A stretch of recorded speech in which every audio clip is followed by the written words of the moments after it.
All right, we are live. Hey guys, normally we're not doing this sort of thing on the weekend, but we figured, hey, a lot of macro stuff happening, and Tevis is wanting to talk all about it, and I do too. So why don't we go live? And so I figured I'd wear a suit. Didn't have time to do my bow tie, and Tevis. I don't know if he showered or not. So, but we're here, and that's what matters the most. Thank you guys for being with us today.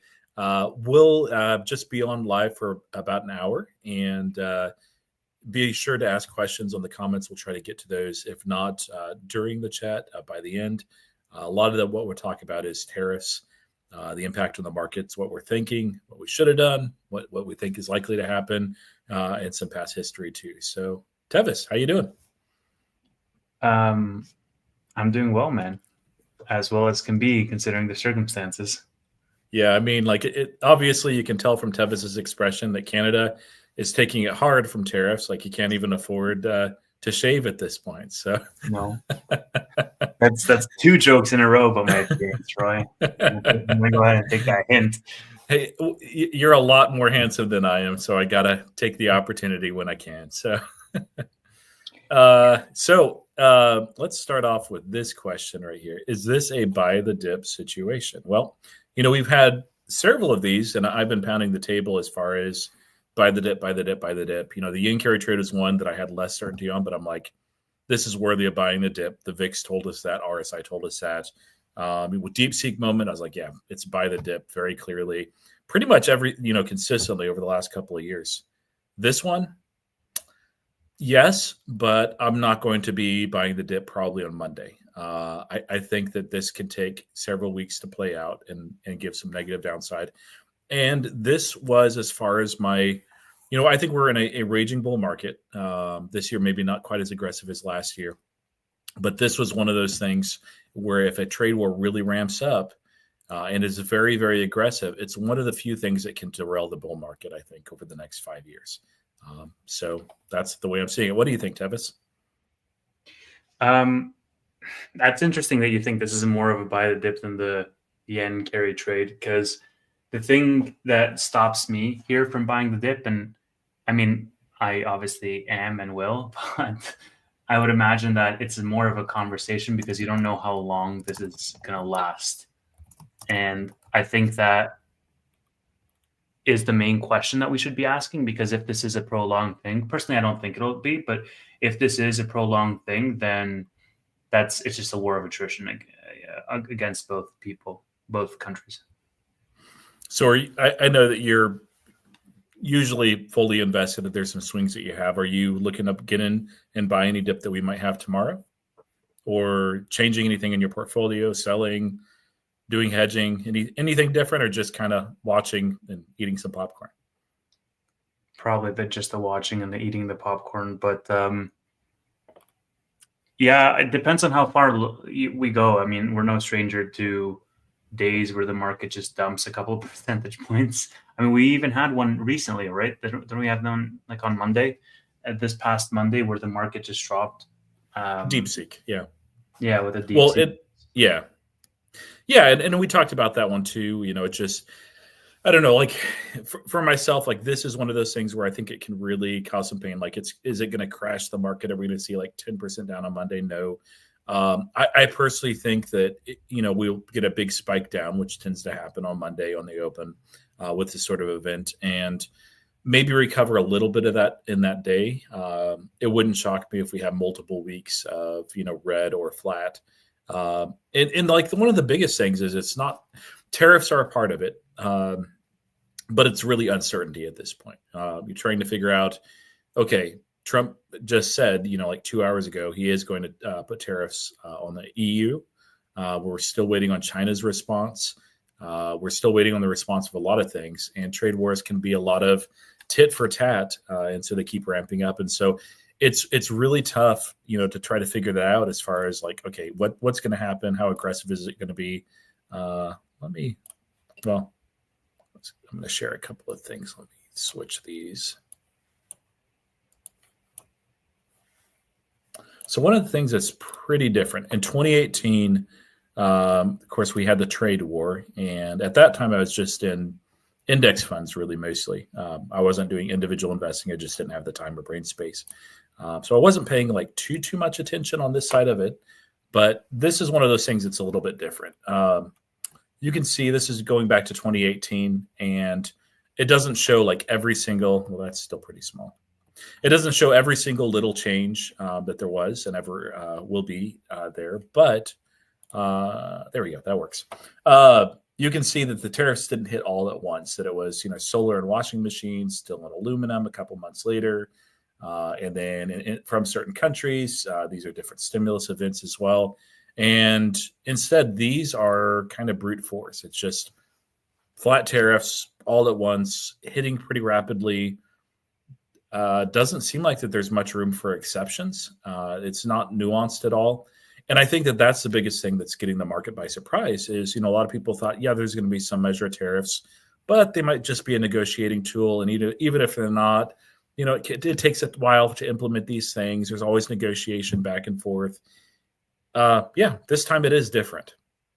Yeah, a couple thoughts. I think he made it very clear it was not a negotiation tool by basically assigning a deadline and then sticking to that deadline. I think there's a clip of a reporter asking him, is there anything that any of these governments can say or do to push that deadline out? And he's like, no, this is not a threat. It's just an economic decision.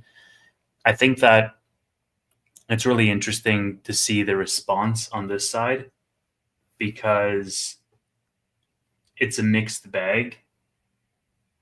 Obviously, everybody acknowledges that it's going to be way more difficult from a cost of living perspective because things are just going to be more expensive, especially considering that Canada immediately is retaliating. And I'm like, guys, don't escalate because you're 1/10 the size. But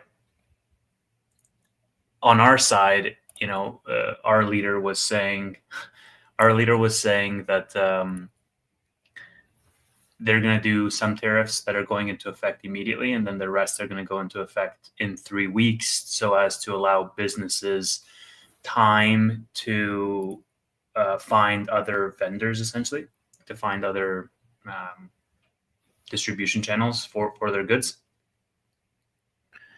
And meanwhile, Trump is like, yeah, if you guys retaliate, we're going to up it to possibly even double it. And I just don't think that that's a winning predicament. Like, it's going to be painful for both sides, but obviously more so for Canada, as you can see with the Canadian dollar just tanking. And I found it interesting how politicians, actually, this is an interesting angle that we can talk about, because I found it interesting how politicians up here were targeting red states specifically, and they're going to be targeting Tesla specifically. And I'm like, all right, cool. So one side is making an economic decision, which, I mean, the US says it's about fentanyl and whatnot.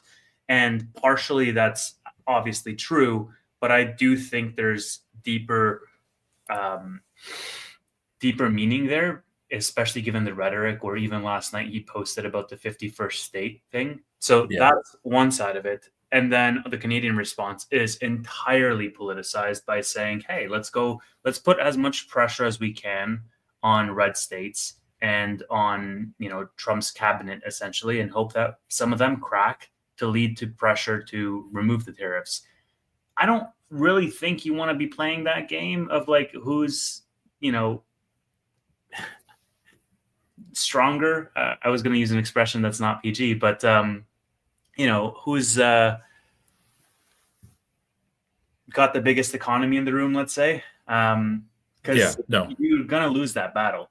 And so it's just, I think it's going to piss Trump off even more, the red state targeting, because if they were going across the board 25 for 25, trying to match it dollar for dollar, then that's one thing. But if they're being selective on, hey, no more Kentucky bourbon, and now we're targeting Texas and all this shit, it's not. I don't think it's gonna. And then the other thing, Roy, and I'd love your response to just all of this because I'm sort of rambling. But the other thing is that the sentiment, I think, is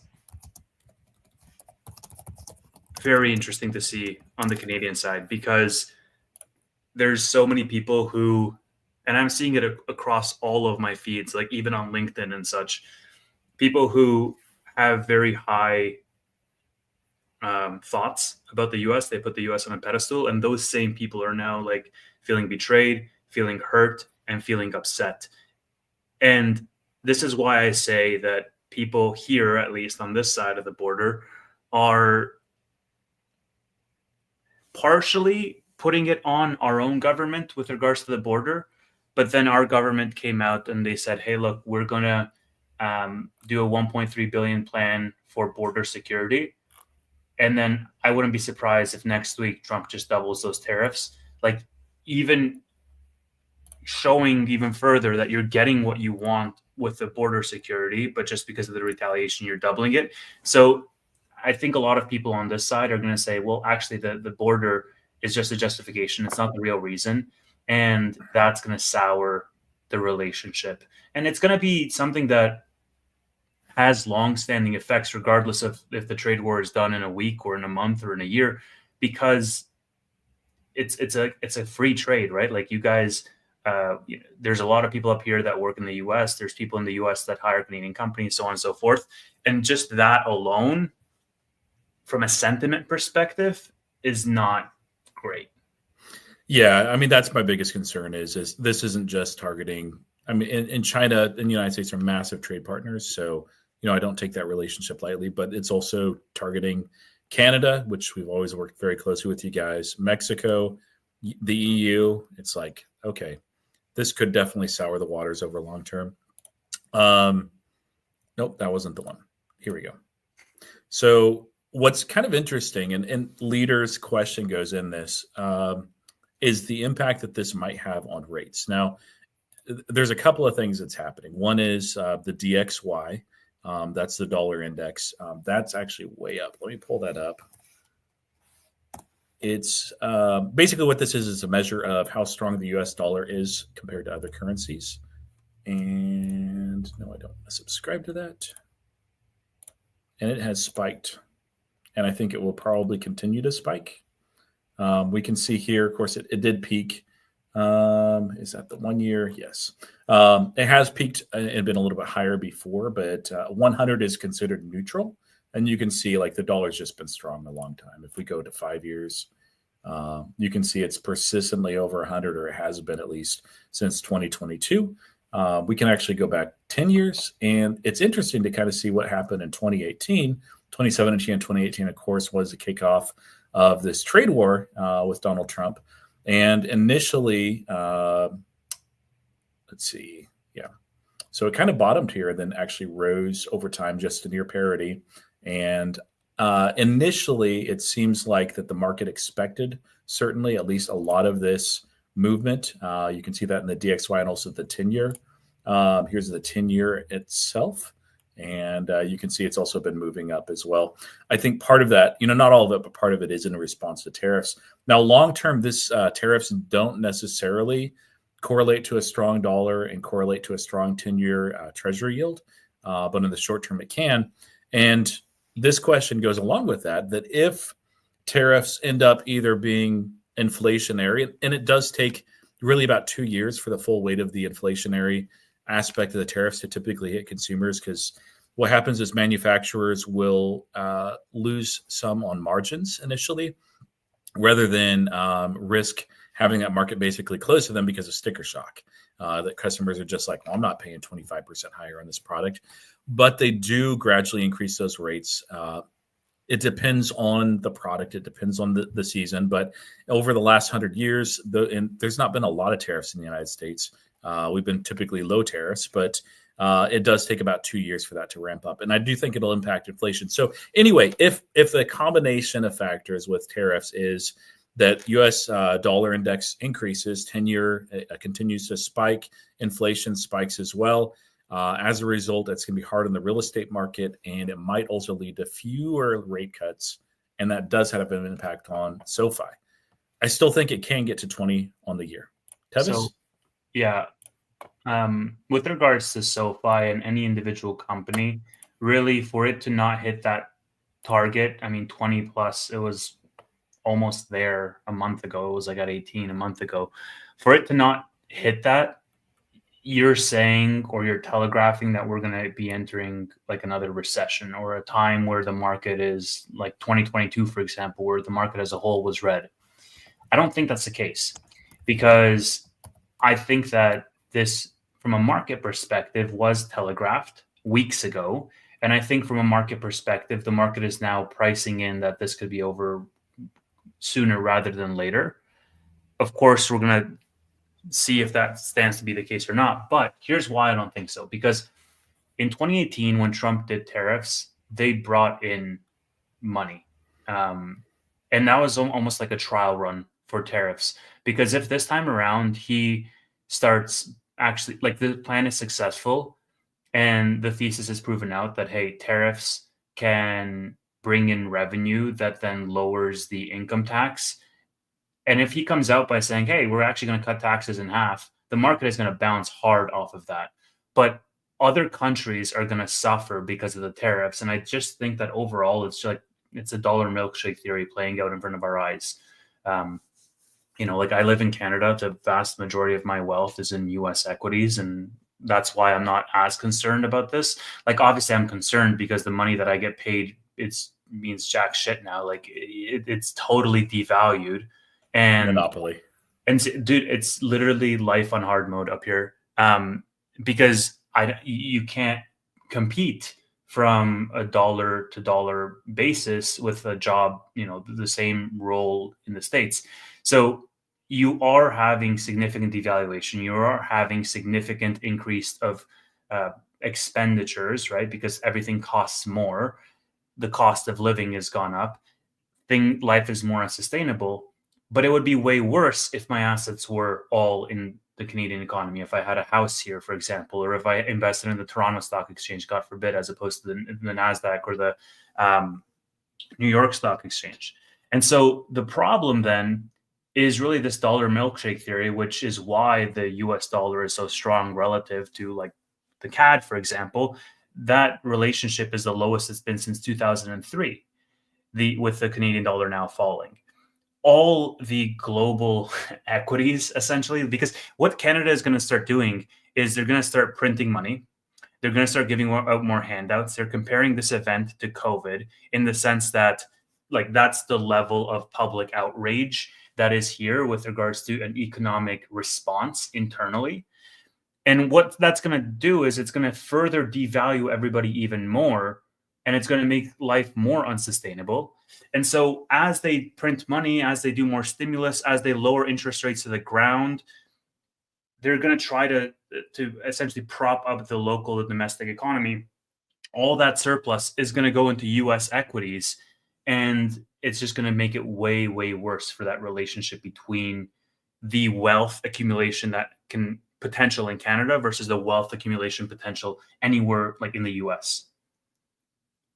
So as far as, well, let me share one more thing, and then we'll talk about what we think was going to happen on Monday, because I think that's what a lot of people want to know. So this, to your credit, I think that there has been a lot of pricing in as far as the market. This is a graphic I found on X. I'll click X on here just to give credit to whoever created this, but it's a Trump overlay. So it's basically showing that as the odds of a Trump presidency went up, that there certainly was a lot of pricing in as far as the 10-year yield and as far as tariffs as well. But I think, as far as the rapidity of tariffs, the aggressiveness of tariffs, the response of others as well has taken it by surprise. There are some that are saying it's just a negotiating tool still, that these will be relatively short-lived. And so I think there will be some of that hope in the market, but maybe not quite as much. Special Situations Research News. Don't know who that is. But yeah, I wanted to give them credit on that. So as far as Monday, I actually put up a poll. I should have stayed right there. So I wanted to see where this is at. Usually Tevis is the one that's running this, so my apologies. All right, so I've got a poll up, and it's not scientific, and there's 416 votes. Most people are expecting that we're down more than 2.5% on Monday at the close of Monday. Deep Seek Day was negative 1.54. Yen Carry Day was negative 3%. This is for the SPX. So if you're in volatile names, then I think it'll be down more. I actually think it'll be this middle section, down 1.51 to 2.5. We may spike down a little bit more aggressively. It's really rare to get more than 2.5%, especially in not the NASDAQ. It's a little more volatile there, but the S&P 500. Yeah. One of the indicators is, looking at the crypto markets, what Bitcoin is doing. Bitcoin doesn't always trade like this, but usually it's an indicator for a risk-off environment. And we do see some drawdown in Bitcoin, but I don't, given the relative drawdown, unless something has changed rapidly here in the last few minutes, it's not like plummeting. It's not down to like 90,000, 80,000, 70,000, anything like that. So it wouldn't surprise me to see, the 1.5 to 2.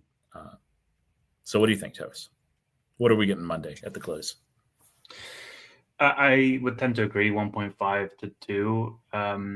But I also think that the tariffs are going to go into effect. So the reason why it's a little bit of a muted response, in my opinion, is because it was telegraphed.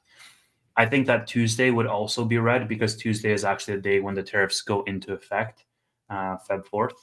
And it really all will depend on the responses and the escalation, because now Canada has a response and they put that out there. And then Trump, I don't think he made an empty threat. So if Trump comes out next week and he's like, fuck it, we're doubling it to 50%, like, you're going to see a continued drawdown. So the yen carry trade was something that it was a very sharp and drastic drawdown. I think this is it's going to be a slow grind for at least a week or so until everybody gets their footing to figure out what is going on and what are we doing as a response and how are we playing it. So one other thing to consider too, well, let's actually look at this. So individual names. This is one of those events where, big macro moves, names that really have nothing to do with tariffs and have no impact from tariffs directly, they'll still get hit. Like everything will get hit. So specifically, HIMS and SoFi, if they drop, where do you consider it a good buying point? I mean, I still have cash secured puts for 17 for SoFi for the end of February, so I'm probably going to end up buying at that point. Or I might roll those out and try to roll out and down to 16 for March or something like that. But again, the questions you have to ask yourself in your mind is, does this have exposure to actually change the fundamentals of the business as a result of tariffs? And if the answer is no, and you can just keep buying, taking advantage of the dip. A lot of the companies, the answer is no, but I think a lot of dividend companies are going to get hit way harder. I actually put out a list on X. Maybe I'll just throw that up on the screen, Roy, and we can take a look. Yeah, I think SoFi has some exposure just because of the rates. And if there's no cuts, there's an impact there. And they may lend a little bit less aggressively in that kind of environment too. There just seems to be some caution. Let's throw that up. So this is a cheat sheet, I said, of some across all categories, like what is the US brand and then what is the Canadian equivalent. You'll notice a lot of these brands are public companies: Coca-Cola, Kraft, Starbucks, Lay's is owned by Pepsi, Kellogg's, Campbell's, Heinz, Tyson Foods, Beyond Meat, so on and so forth. So I would just keep in mind, again, without looking at any of these names individually, just keeping in mind, does this have fundamental exposure to the actual trade war? In other words, will the actual business reports over the next several quarters get hit or not? And if not, then go crazy, buy the dip. Yeah, I personally, so at HIMS, I don't see any exposure at all to tariffs, none. So for myself, if it goes below 20, it's just a fantastic opportunity to buy that company.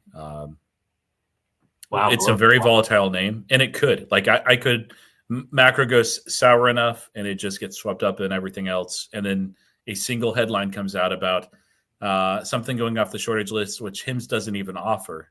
And it's like, oh, bam, negative 20%. It's like, okay, cool. 20 bucks, which is crazy because we just hit all-time highs. But that happens. Although it did hold up pretty well. It was kind of interesting.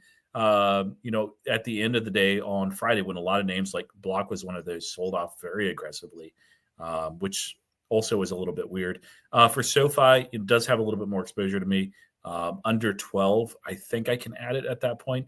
I have a rule in my portfolio that unless a company is an absolute unicorn, one of a kind, no other company really does it. They have just great advantages built in.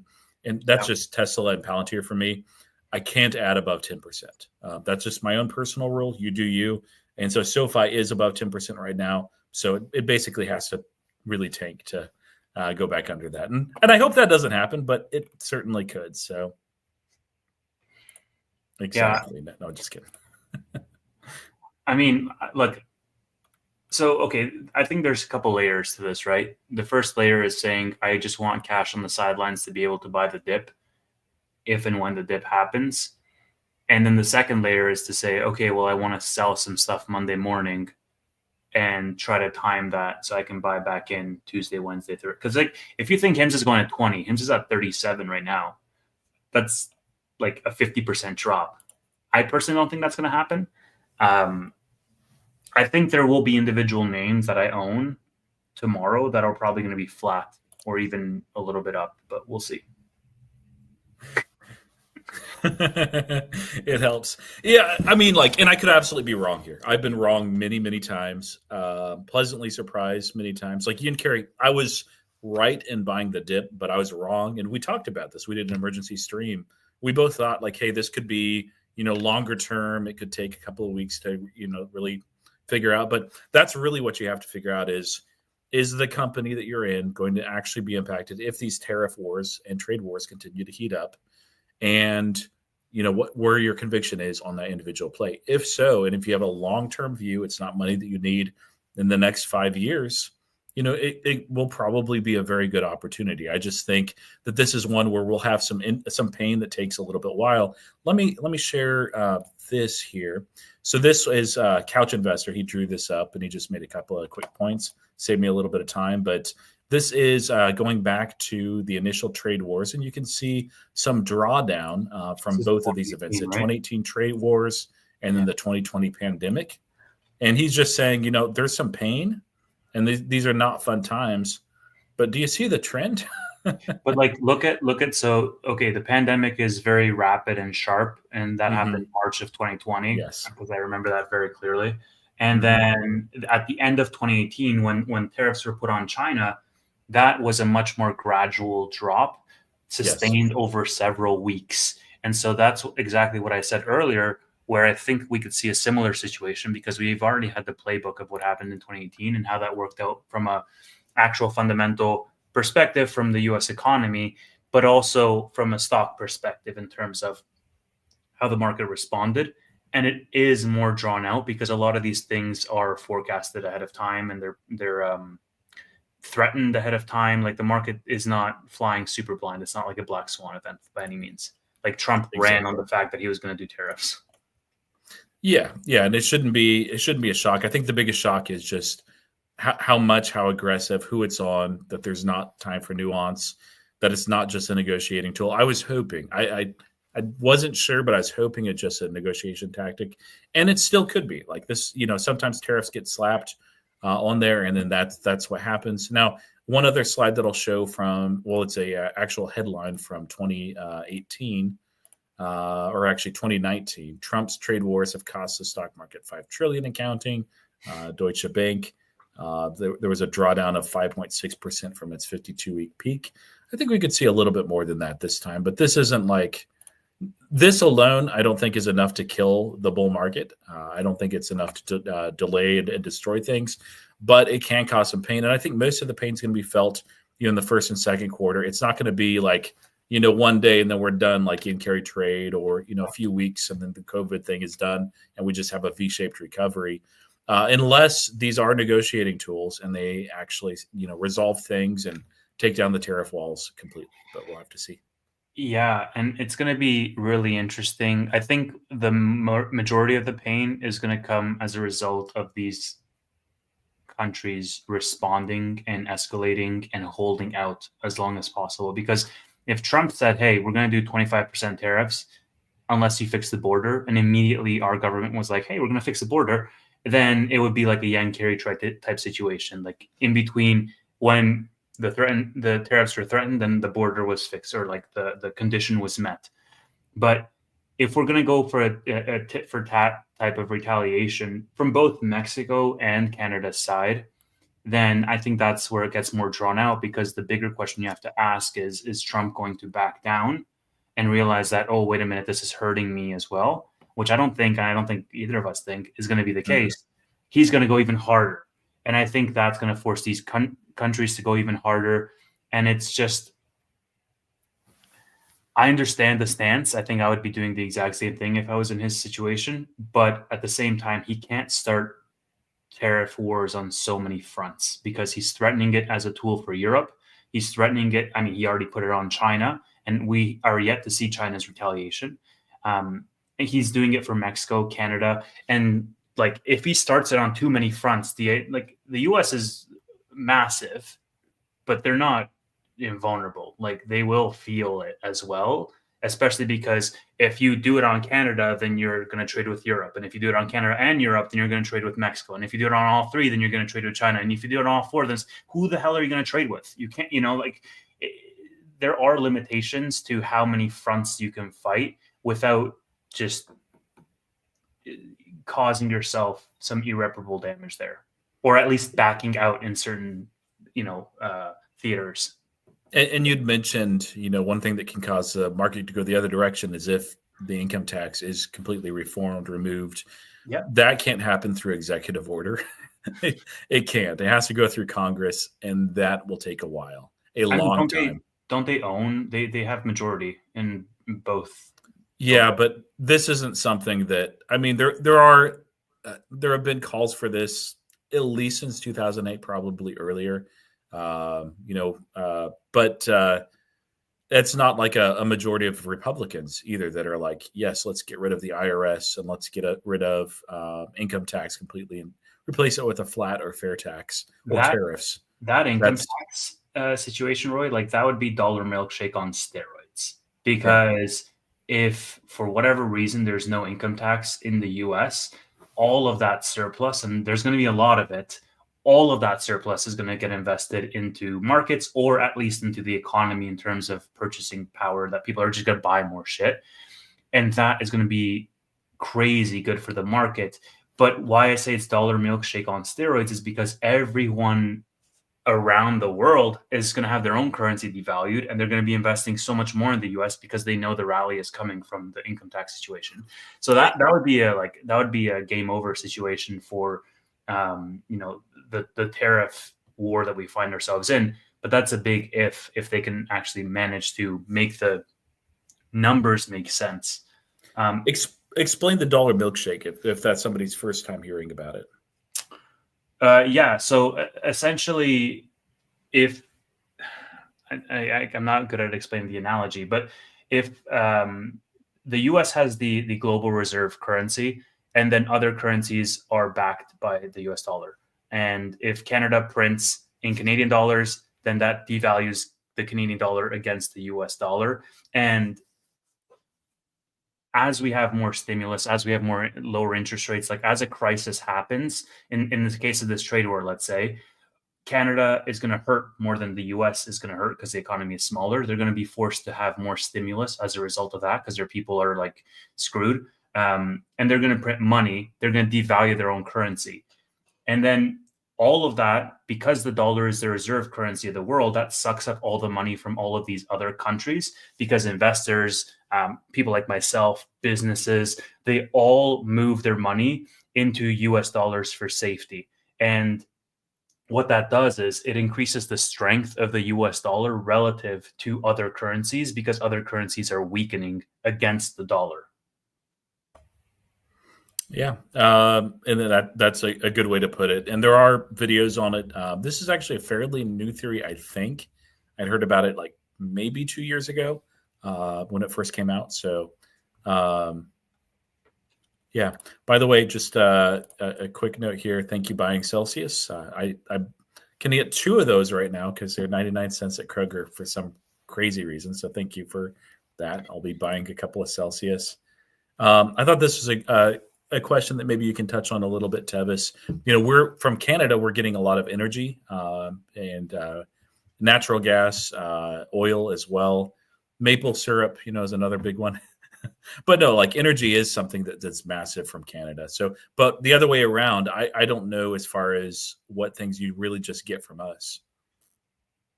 Um, well, I think it's not so much a matter of like what the U.S. has monopoly on. It's a matter of geography because of the proximity of the two countries. If you have to find another supplier for some of these goods that the U.S. is supplying, like it's going to be way more costly to import it. It's going to take way longer to do it, and all of that is going to be passed on to the end consumer. Like whether you pay the tariff and you get it from the US or whether you don't pay a tariff and you get it from Europe, it's still going to be more expensive because of the logistics costs. So my understanding, and it's very basic, it's not so much that it's like the US has a monopoly on certain goods and products that we absolutely cannot get elsewhere. It's just beneficial for us to get it from the US because the US is so close by. Yeah. No, I think that's fair. It'll be interesting to see how it plays out. And that's the hardest thing is there's a lot unknown, and the market does not like uncertainty. It just doesn't. And so people will take money off the table, some for fear, some, to hedge their bets, some just because there's uncertainty and they'll wait till things are more certain. You guys need to figure out what's right for you. I do have some hedges in the market, but not where I'd like to have. Let's see. And you kind of answered this, Tevis, but are you going to be homeless, unemployed, unable to shave? I will definitely be poorer. That's for sure. So, yeah. But yeah, I don't know. Like I'll have less money to like put new money into the market, because everything's just more expensive, and like that's the first expense line, and then whatever's left over is put into the market, and then whatever money I do put into the market is going to have less value because the dollar is going to be devalued. So, but on the flip side, it's probably more lucrative for me to do the options selling because that pays me in USD. And that goes a longer way as the Canadian dollar gets more devalued. So, yeah, man, I don't really know. I am a little bit blessed to be in a position with a little bit more of a cushion, but it's going to affect everybody regardless. And I think I'm not like I still buy groceries, I still buy food. I'm not impervious to that stuff. So obviously it's going to affect me, and it's going to affect obviously the money that I earn through actually working for Canadian companies. So, okay. So I wanted to touch on this. So really what to watch is Bitcoin. Bitcoin is kind of like, looking at the index fund, and it is down some. So let's look at year to date, and we'll just take from this peak. We're down 7.53%. So, like altcoins, like if you look at Trump coin, which is just a meme coin, and own it if you want, but it's garbage. That's down a lot. Melania coin's like down 90 something percent. And other altcoins, Doge is down a good bit, but yeah, Bitcoin itself, 7.5%. It could go a lot lower, but it's not telling me that we're in an extreme risk-off environment yet. But futures are certainly looking red, and we'll see, when the market actually opens up for the 24-hour market, what things do. Keep in mind, it's low liquidity, so a lot of times that can look more aggressive as far as a sell-off than it actually is. It has with many of these other events that we've mentioned, like in-carry trade, DeepSeek Day as well. I did tell, one of my sons, I'm like, hey, on Monday on paper, they're not losses until they're actually realized. And I'm actually up a lot on these positions, but I'm like, I'll probably lose multiple months worth of income, like as soon as the market opens. So it's not real fun. And psychologically, like if you are, if you've done everything you need to do as far as in the markets, you like the positions you're in, sometimes the best thing to do is just like, maybe I'll look at it at the end of the day. Don't glance at it just watch it all day long. That's not healthy for anybody. I think it was really interesting. Actually, are we at time? No, you got until No, 5. we got 20 minutes. It was really interesting the fact that China, hasn't had a clear response, or at least at the time of this recording, I haven't really seen one. The reason why is because I don't know how much you remember from what happened in 2018, but I think China played it very, very strategically in 2018. Um, I mean, it's attributed to the type of government that they're running, but basically, when we had the 2018, and I say we very, very, very freely, when the U.S. had the 2018 trade war with China, it's not so much that China retaliated tit for tat and escalated; they just devalued their own currency. Um, and that was super interesting. And I think it's relevant to bring up because we could see the exact same thing happening again. So, why would China devalue their own currency? Well, basically, tariffs make Chinese exports more expensive because the US tariff Chinese goods, which makes it more expensive for American buyers because China is exporting them into the US. By devaluing their own currency, um, what happens is because the yuan is weaker, it makes Chinese goods cheaper in terms of US dollars, which basically helps a lot of these Chinese companies just stay competitive despite the tariffs. And so, yeah, I thought that was an interesting, different way to skin that cat because they're not saying, okay, you want 25%, we'll give you 25% in return. And if you want 50, then we'll go 50 as well. And like that escalates tensions. But China, being the type of government that they are, they can control that monetary policy. They can cut interest rates. They can inject liquidity into the economy, and they made it so that the yuan is just less attractive, and they could just be competitive in that front as well, right? Like they just devalue their own currency, and they're like, okay, here you go. Yeah, and maybe some of this might be, as a goal. I don't know. There's going to be a lot of moving pieces, a lot of uncertainty right now. Hopefully, some of that gets cleared up over this week. I thought this was a good question too, and I always have to look this up because I remember it's such a large number on the index. This isn't talking about individual names. It is 7% decline, and then trading will halt for 15 minutes. 13% decline, it'll halt for another 15 minutes, and then a 20% decline in a day. It's done for the day. This is not the type of event that's going to cause a 7%, 14%, or 20% drop in one day in the index fund. That I think COVID only hit one of these. It may not have even hit one. But yeah, and that was a very serious thing, very, very aggressive, caught the market off sides too. This is one where, as Tevis said, at least there was some expectation that this would happen. I don't think it's fully priced in, but yeah, we'll see. I want to put this up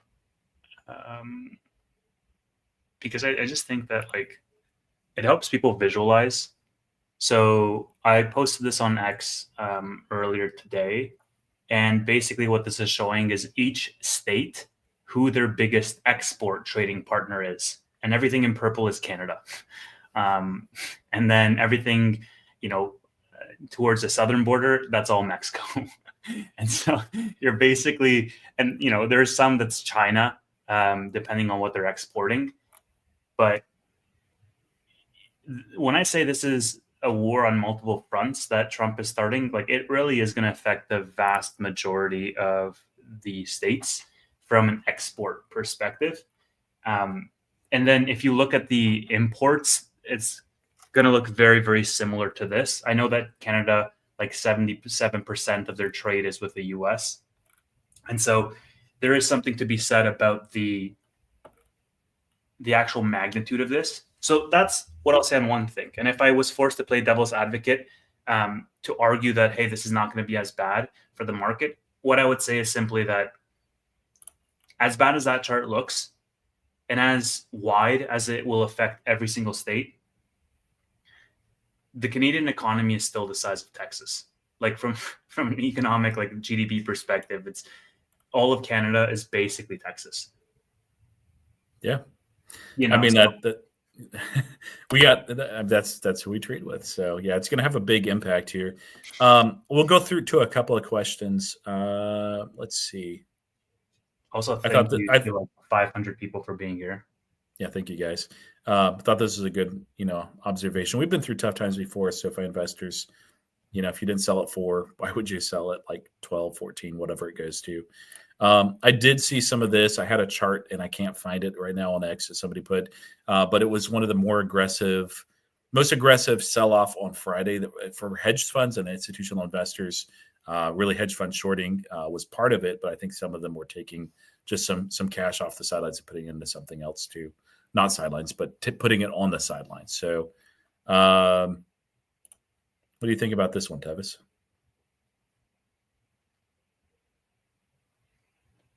Yeah, I don't know about that. Other way around, it seems like it'll Yeah. cause the Fed to maybe hike, which I is really bad for the markets if that happens, and bad for SoFi, like really bad. No one is thinking hikes. I was just responding to June in the comments, and June was saying, "Hey, there's going to be 25% on Celsius. Are you going to switch to something else?" And I think this is an interesting conversation, right? Because I'm still going to buy Celsius, guys. I'm sorry. Like if it's $1 more expensive or $2 more expensive, like I'm still going to do it. And the reason why it's interesting is because I saw news like literally just before hopping on that a lot of what Canada is focusing on is liquor. Um, and British Columbia, and this is why I say the response is politicized, because British Columbia is taking off all the US liquor basically off their shelves this week. And I'm like, all right, so you guys have already ordered this product, you have it in stock, and now you're taking it off the shelves for some reason. Like, I don't understand why you wouldn't just keep ordering it and let the people make that decision. Because it's going to be a consumer, like really that's I think going to speak to the moat of a lot of these businesses. Are consumers going to choose? Are consumers going to That was choose? 10 minutes ago, by the way. Good call. You know, will they make a decision to pay more, or will they just make a decision to find a local alternative? And I don't know. It's going to depend on brand to brand. Like most brands, I don't think I would care, but some brands, I'm like, nah, I'm not. And I even made that in my post. I said, look, I'm not switching to PC Cola. Like you can forget about it. You can double the price. I'm not switching to PC Cola. you know. I think that this is fair too. We have no idea how bad it'll get. Yeah, we don't.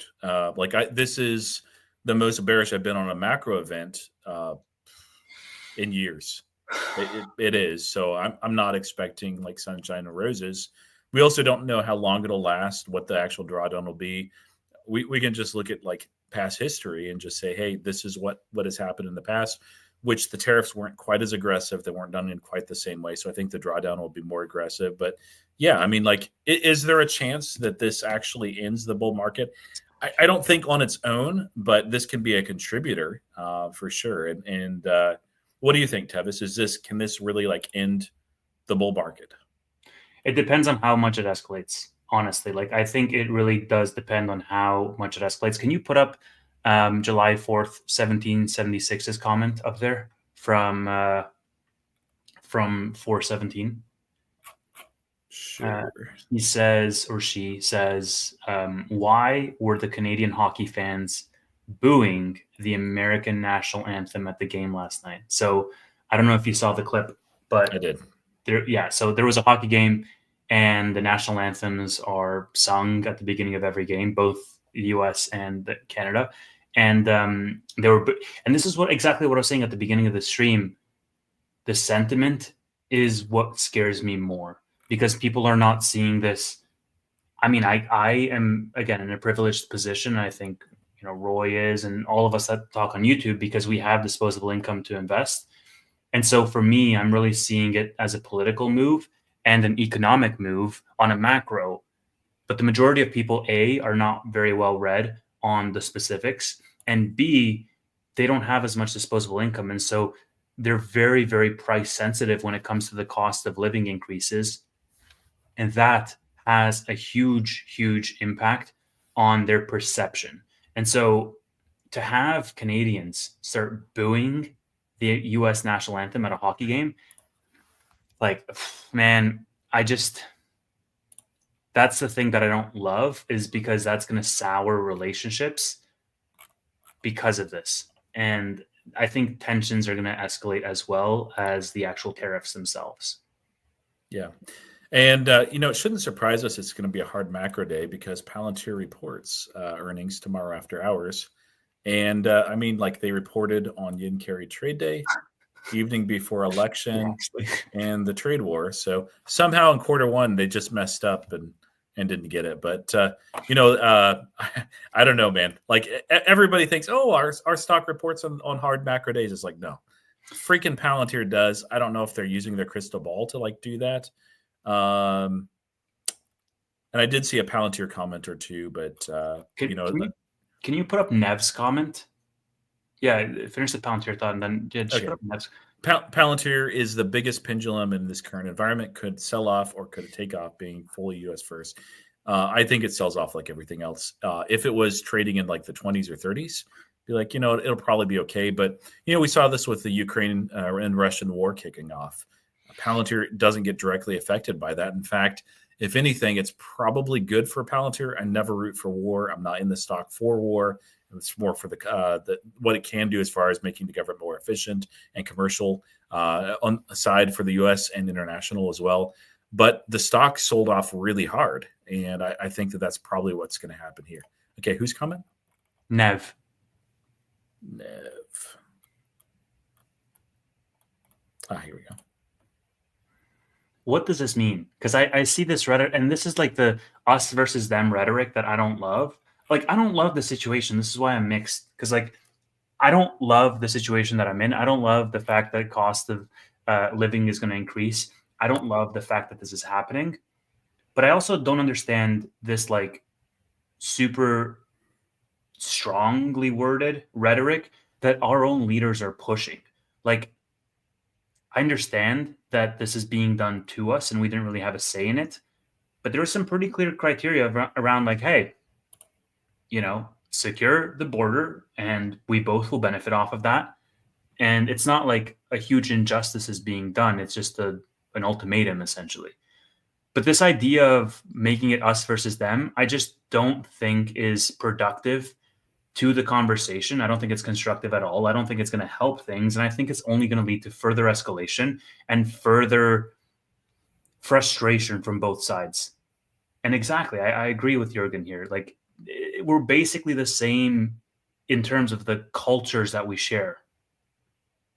Yeah, other than Quebec, but And this is, this is just me as like an immigrant who grew up in Canada speaking. I'm like, I don't see massive differences in terms of the Canadian way of life and the US way of life.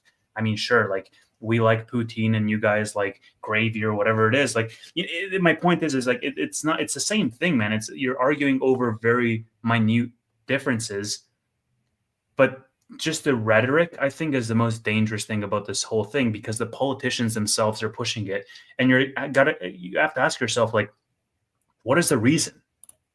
Like, honest. So think about it like this, and this is conspiracy theory talking. Like, you have a party that has the lowest approval rating in the history of this country, who is now faced in an existential situation through an external enemy. I would understand why they want to beef up that rhetoric. I would understand why they want to retaliate. I would understand why they want to make it this existential risk, when in reality, it could be something that could very easily be solved in a week.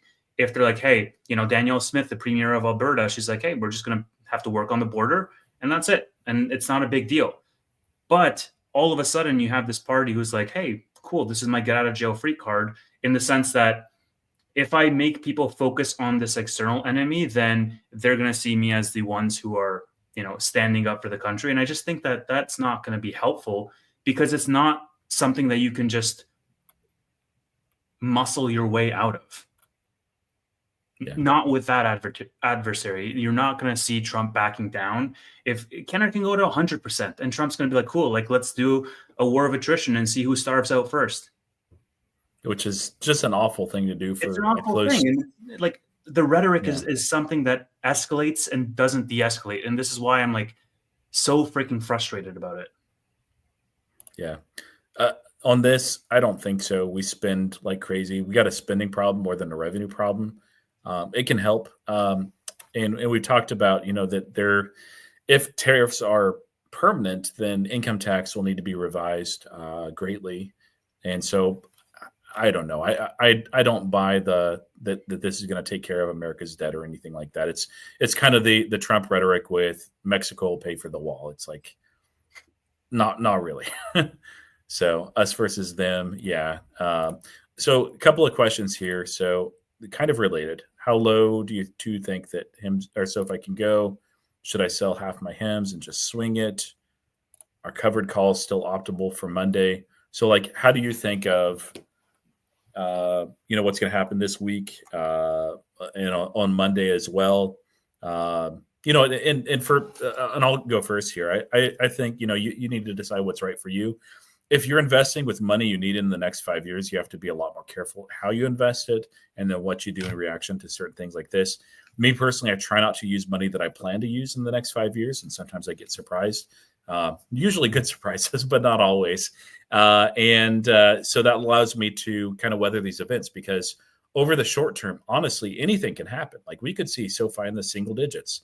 I don't think that we will, but over the next couple of months, yeah, it's possible. I don't think it's likely, but if it does, that's okay. I'm fine. I've got long-term positions.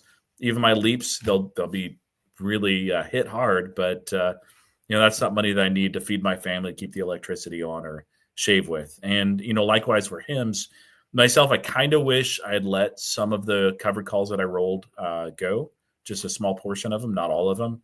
But no, that's one that I don't think gets hit much here. Somebody else had asked if there's an impact from a 500% tariff on Novo Nordisk. I hadn't seen that. I don't know if you're asking about like a hypothetical, but no, I don't think that HIMS has much to do with that. A lot of what they sell is either generics or their own product. So, maybe it's a little bit bullish for HIMS, but the macro would just be so negative it would offset it. I'll answer your questions, and I'd love to address the super chat.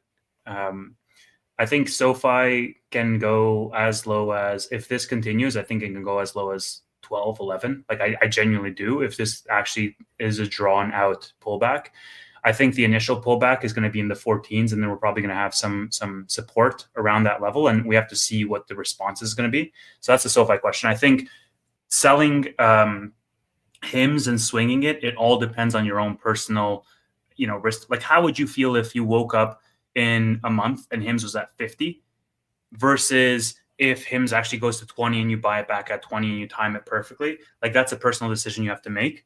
And then I think covered calls, like I'm always an advocate for covered calls. I do think that we're going to see a sustained drawdown this week because the actual tariffs go into effect on Tuesday. And so if we have a red day on Monday, then I think we're also going to have a red day on Tuesday.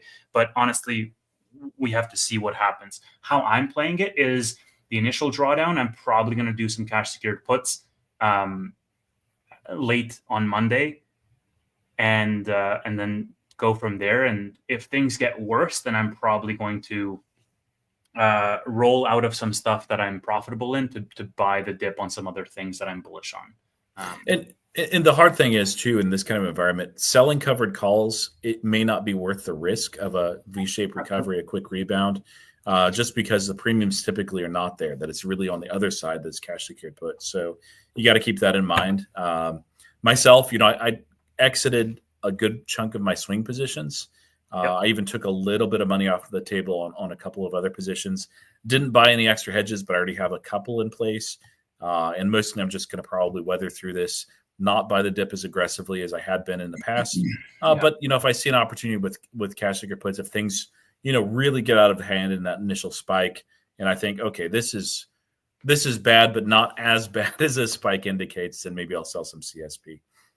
So, all right, super chat here. Thank you, by the way, for this. Appreciate your tip and your donation. So for all you mad Canadians cursing Trump, why don't you get mad at your leaders? Why not sit with Trump and say, hey, Trump, you are right. Let's secure the border. No tariffs. Boom, easy peasy. So personally, I am furious at my own leaders. I am fuming, and I have been even before the tariffs went into effect because of their policies. I can't really say too much of that in depth on a stream. And the fact that I can't, I think, should speak volumes.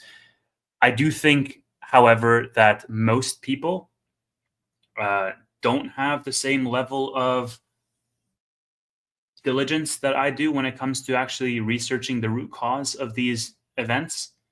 And most people, I don't even have a TV in my house. That's a fun fact about me. I don't. I go on X, and if I want to watch a movie or a show, I just watch it on my screen or on my laptop. And I don't have a TV, partially because when people come over, like I don't want to, like I'll get distracted by the TV, so I want to be present.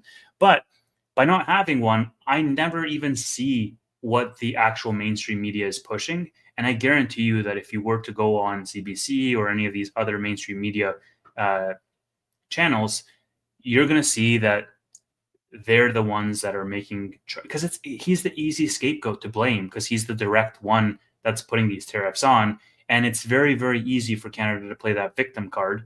And so, and that's all benefiting the current party. And so I do think that a lot of people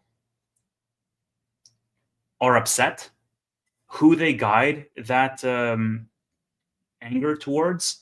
I think it's just Trump is the easiest target in the room, and then that's the same target in the room that's been pointed to by every single news channel here. And all of that is, I mean, you guys saw it yourself in your own election how CNN was talking about him and how all of these other channels were talking about him. It's like that in Canada, except for the fact that Canada is like the vast majority is blue. You're on mute. I agree with this that somehow, some way, you're at fault, and Matt has a good point there. Yeah. A couple other comments that I thought were, there's a lot of great comments, guys. We won't be able to get to all of them. I do have a little bit more time though. This was good. One of the things that Trudeau mentioned was targeting red states as much as possible with the tariffs that they're implementing, and also in particular 100%. I think he's talking about it. I don't know that it's been done yet. Tariffs on Canada. So for Canada, like they sell so few Teslas anyway. There's just not that many people up there. Not a huge deal for Tesla, but this is a stock that trades on a narrative more than fundamentals, and so it hurts to the narrative. Plus, if tariffs go far and wide, like President Trump has talked about, and they start doing this to EU and other countries as well, maybe China does that. I don't know. They manufacture a lot of Teslas there. Maybe the EU does that. And so I think that this could be very painful to the stock of Tesla, more so than the company of Tesla. So, yeah, that's a pretty good concern. What do you think, Tevis? Absolutely. I would agree with that. But I also agree that it's going to be more impactful to the stock because, look, Tesla is going to be the poster child for a lot of that retaliation. I think Lurker is starting to delete Tanner's messages, which is amazing. But so that's not really going to help me because Tesla's a big position that I have. And that's going to be a direct impact because they're calling Tesla out directly. And this is really what we get with Musk. Like we're now finally seeing the effect or the side effect, the negative side effect of Musk being so closely tied to that administration. Now, here's what I do think for Tesla. And maybe an unpopular opinion, but I don't know. And I might, tweet this out because I was thinking about this earlier today. What's going to happen is Canada is going to retaliate, naming Tesla specifically, Tesla products specifically. And then I think Trump is going to give Tesla some type of big break, given that connection, but also I think because the Canadian response is going to name Tesla, then I think that's going to end up being even better for Tesla. Because if Trump gives Tesla some special credit or something to that effect, helping them specifically because they're specifically named, then that's going to end up being way better for the actual fundamental business than them not being able to sell in Canada or them having huge tariffs in Canada. Yeah, I hope that doesn't happen. I don't like that. I don't think that's right or fair. I understand like if they're being specially targeted, still, let's just hope it doesn't come to that. Even though I agree with you, good for the company, good for the narrative, good for the stock. Don't scare people. Most just have common stocks. I hope for the next 3 months there will be opportunities. There are always opportunities in the market. Sometimes you have to be more patient for them than others. And that's why we're having this stream, is to do the opposite of scaring people. Some folks that are in this, and I saw, and I started some comments that we may not get to. They mentioned that they've been in the market a long time, and they've seen, a lot of these type of events, and they happen. Even in a bull market, there's all these, it's called climbing the wall of worry, where there's always something to be worried about, and there's maybe a little drawdown, and sometimes there's not much of one. Like, you guys remember when, I don't remember the name of the ship that blocked the Suez Canal. That was one of those in that prior bull market that everybody's so worried about, and now we can't even remember the ship name, and probably most of you have no idea what I'm talking about. This may be one of those things. I think it's something more.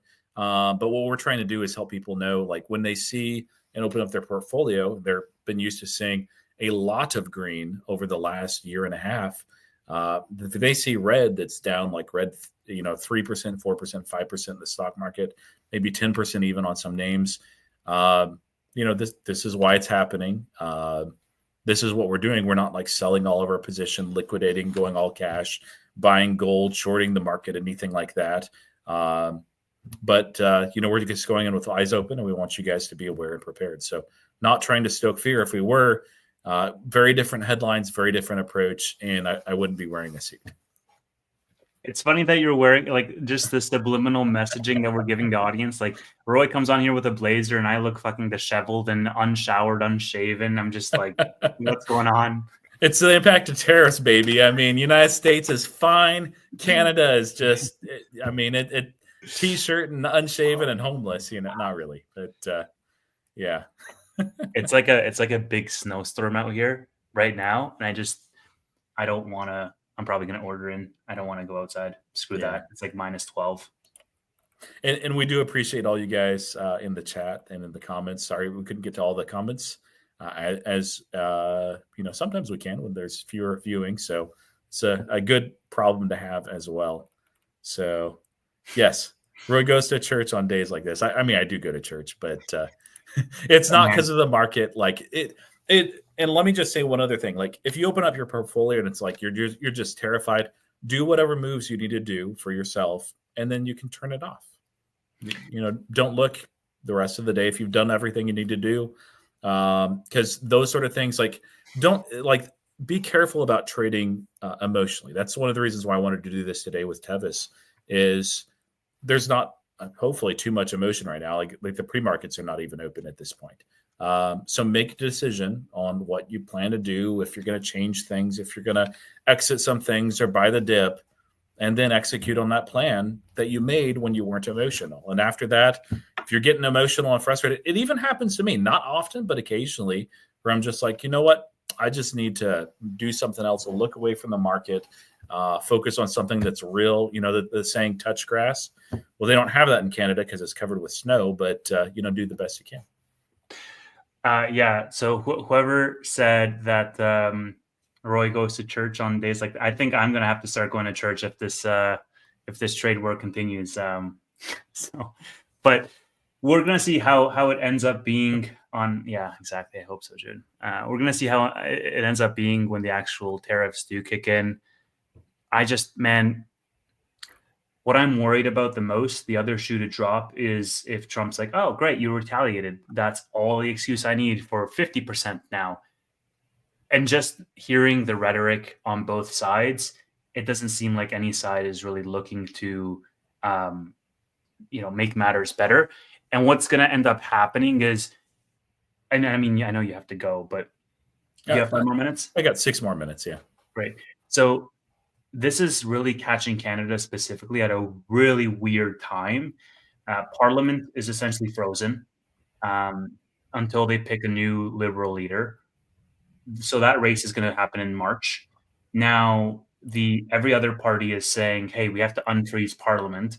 But the Liberals who are in power don't want to unfreeze Parliament because they're immediately going to get a no confidence vote, and you're going to go forcing everybody into an early election. And then you have Alberta, who is saying, hey, actually, I'm cozy with Trump and we have all the oil. So why should we get punished for the decisions that, the Ottawa is making? And Alberta is now talking about breaking off because if Trump is like, hey, if Alberta breaks off, then Alberta can join, and Alberta has all the oil, and they've been wanting to break off for a while. My point is it's just adding fuel to some bonfire that was already years in the making. And that's why I think the retaliation and the, Team Canada, whatever approach of escalating and, you know, holding off through tough times and buying local and all that crap. Like, that's why I think that's so dangerous, because you have all of these internal domestic conflicts, and that is going to be exacerbated the moment you add more pressure externally. It's just going to be really, because then if Alberta wants independence, you know that Quebec wants their own independence, and then it's a whole shit show waiting to happen. Yeah, absolutely. Let's see. We'll do some quick ones. Will we see a 2022 type recession out of tariff? I'll take the United States side. For the United States, no, absolutely not. Like this, I think tariffs. I'm a big free market guy, and I think tariffs in net are bad for pretty much everybody involved, including the United States. Negotiating tool maybe, but like over the long term, they're not great. But no recession. United States economy is still strong. Canada. I mean, we've been in a recession, and I think we're going to continue to be in a harder one. And I won't read this one from churches, but it does sound like you're having a hard time. I think you're probably in Canada. I mean, like even many of us that voted for Trump are not happy with this at all. Like this was, frankly, we didn't have great choices at the top. I thought one was a lot better than the other, but still, it is what it is. It's not ideal, and I like this comment. This is what I hope happens. Hoping a negotiated move comes in tomorrow. Tough day. Completely agreed. We saw this with the Colombia tariffs. Not as big of a deal, but that whole thing, it was just for a negotiation. Trump got what he wanted, which is sending back the felons that were here illegally from Colombia back to Colombia, and that's all taken care of. Probably a little bit more to it with Canada, with Mexico, China, and potentially to the EU. But I really hope that there's some negotiation. There should have been before. Sometimes egos get in the way. Trump has a huge freaking ego. I don't love that. I think Trudeau has one as well. Oh my God. You think Trump has a big ego? Yeah. So, but hopefully, people realize like, hey, this is just bad for everybody. It's harmful to like almost everybody. There will be some winners. What do you think about this? Well, you can chime into the previous too. But yeah, look, I think with regards to the previous comment, a big reason you saw that Colombia thing get finished in a day was because Colombia caved. Yeah. And I think that, you said it yourself with regards to the ego on the Canadian leadership side, they will never, you're talking to somebody who has like the lowest approval rate in the history of the country, and he did not step down until he was absolutely forced to. And even when he was absolutely forced to, he said, I'm going to resign whenever we pick a new leader. Oh, by the way, let's freeze parliament so that my party can figure out its shit. Like, this is the person you're talking about. And you're saying, oh, he's going to now all of a sudden put his ego aside and bow down. Like, that's not going to happen. And it's going to just hurt both sides. But obviously it's going to hurt Canada more, because we're a smaller country that is more dependent on the US for trade. Call it like it is. Like that's what it is. Emotions aside, those are just facts. We have 1/10 the population, 1/10 the economy. And look at any metric that you want to look at. So that's the thing that's scary. That the fact that people are coming on here and saying, oh, F the US, like, I get it. I totally get it. But at the same time, like, if Canada was in that position, that they had leverage, they had the cards to play, and they played them against a smaller country to better, or at least with the thought process to better their own country, I'm sure everybody here who's part of that country would say, absolutely, let's do it. Let's play those cards, because we have to take advantage of the levers that we have.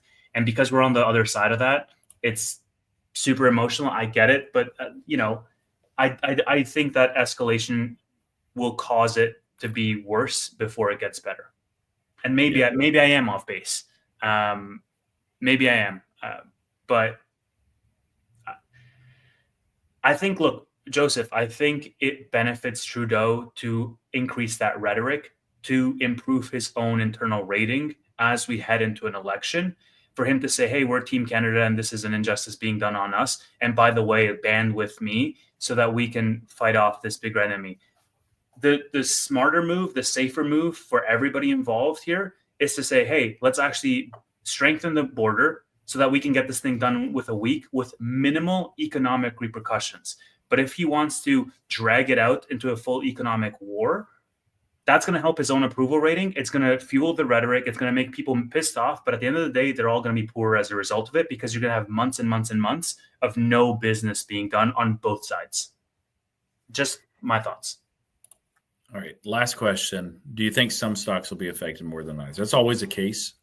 What we're entering is a risk-off environment. So some of those stocks that are trading well above their fundamentals or that are more memes than anything else, or at least even perceived as a risky stock, even when it's not. GameStop is one of those. This is in my swing portfolio. Not like crazy heavy as far as my whole portfolio, but as far as a portion of my swing, is pretty heavy. So I liquidated all but just a little bit of the GameStop position on Friday. I think in net I still made a profit on it, but risk adverse stocks are going to be hit on the front end. And then if this continues for a long time, there are going to be some stocks that are actually winners and a whole lot of losers too. But I mean, like the biggest thing is there's a lot of uncertainty. Market doesn't like uncertainty. And so we'll see that kind of impact accordingly. All right. Any final thoughts, Tevis? No, I'm not taking any sides. I just hope I'm taking the side that leads to this ending as soon as possible. Yeah. And that's my hope too. I'm not optimistic on it. But it's kind of what it is. Over time, going back to that chart that we showed earlier in the stream, when these kind of events happen, it can cause some pain over a while. But the markets tend to go up. Make sure you know what you're invested in, why you're investing, your time horizons. Make moves accordingly, not on emotion. If you can, avoid that. Make your plan now. And, hopefully things are actually better than we expect. We're not all gloom and doom here, but on the short term, there could be some pain. So just be prepared. Anyway, guys, thank you so much for tuning in with us. Over 500 of you. Really appreciate you giving us our time and liking and subscribing. Hopefully we'll have a flat or even green day somehow on Monday. It's happened before. But for now, happy investing. Thanks, everybody.